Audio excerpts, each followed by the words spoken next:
Dans ce tutoriel, nous allons passer en revue un certain nombre d'astuces concernant la saisie dans une feuille Excel. Commençons par cliquer à l'intérieur d'une cellule.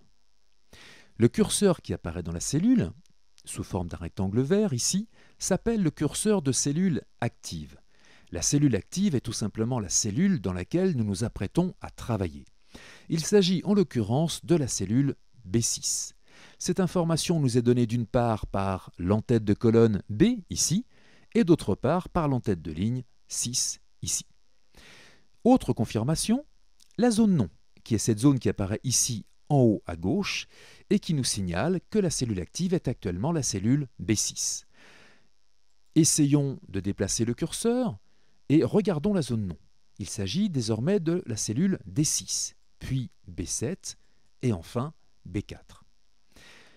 Une autre possibilité pour déplacer le curseur à l'intérieur d'une feuille Excel, c'est le clavier, et notamment les touches fléchées. Flèche vers la droite, vers le bas, vers la gauche et vers le haut. Une fois le curseur positionné, commence alors la saisie. Le contenu saisi doit ensuite être soit validé à l'aide de la coche verte ici, soit abandonné à l'aide de la coche rouge. En réalité, peu de gens utilisent ces deux icônes. D'une manière générale, les utilisateurs Excel préfèrent utiliser le clavier.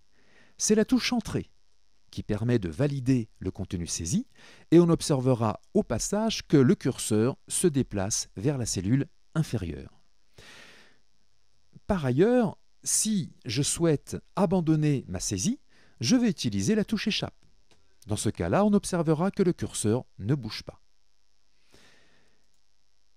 Si je souhaite effectuer une saisie en colonne, par exemple une saisie de nombres, il me suffit alors d'utiliser la touche Entrée entre deux nombres afin de valider et de déplacer le curseur automatiquement vers le bas.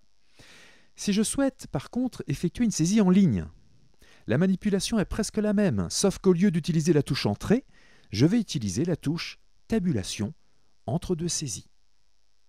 Enfin, lorsque je souhaite effectuer une saisie à l'intérieur d'une plage bien spécifique, je vais commencer par sélectionner cette plage, puis je vais commencer la saisie en validant à chaque fois par la touche Entrée.